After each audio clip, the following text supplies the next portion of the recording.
একসময় এই জায়গাটি ছিল শুধু কুমিরের জন্য পরিচিত।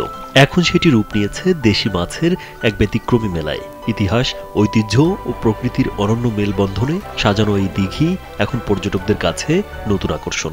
এক কথায় যদি বলে অসাধারণ, এই অনুভূতি আসলে ভাষায় প্রকাশ করার মতো না। এরকম একটা জায়গায় এসে এত কাছের থেকে মাছগুলো দেখতে পাচ্ছি। বলছিলাম বাগেরহাটের ঐতিহাসিক খানজাহানের মাজারের কথা। বর্তমানে দিঘির স্বচ্ছ পানিতে ভেসে বেড়াচ্ছে নানা প্রজাতির দেশীয় মাছ, রুই, কাতলা, মৃগেল, তেলাপিয়া, শিং, মাগুর সহ অনেক প্রজাতি। আগে একবার এসে আমরা কুমির দেখতে পেয়েছিলাম, এবার কুমির দেখিনি, একটু আক্ষেপ।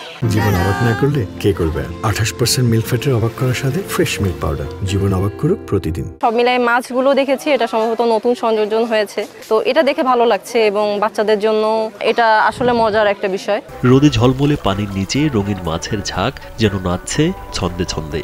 এই দৃশ্য দেখতে প্রতিদিন ভিড় জমাচ্ছেন ভ্রমণপ্রেমীরা। কেউ কুমিরের আহার দেখছেন আগ্রহ ভরে, কেউ বা দিঘির তীরে দাঁড়িয়ে মুগ্ধ চোখে তাকিয়ে থাকছেন মাছের খেলায়।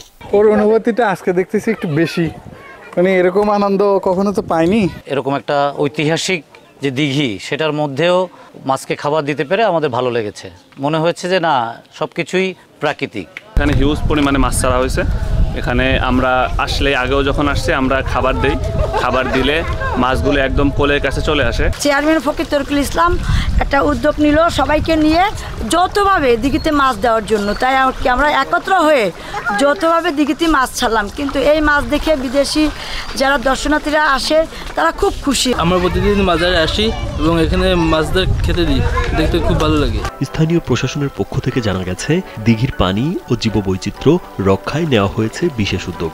নিয়মিত পরিষ্কার পরিচ্ছন্নতা, পানির মান রক্ষা এবং কুমির ও মাছের খাদ্যের যথাযথ ব্যবস্থার ফলে দিঘির পরিবেশ আগের চেয়ে অনেক বেশি প্রাণবন্ত হয়ে উঠেছে। ফলে কুমিরের পাশাপাশি দেশি মাছের সংখ্যাও উল্লেখযোগ্যভাবে বৃদ্ধি পেয়েছে।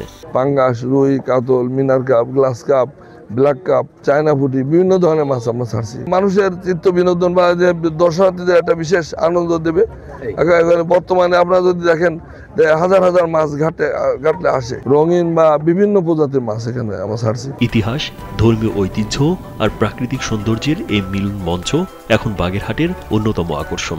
কুমিরের রহস্য আর দেশি মাছের খেলা দুইয়ে মিলে তৈরি হয়েছে প্রকৃতি ও ঐতিহ্যের এক অনন্য রূপকথা। রাজীব বিশ্বাস, কালবেলা।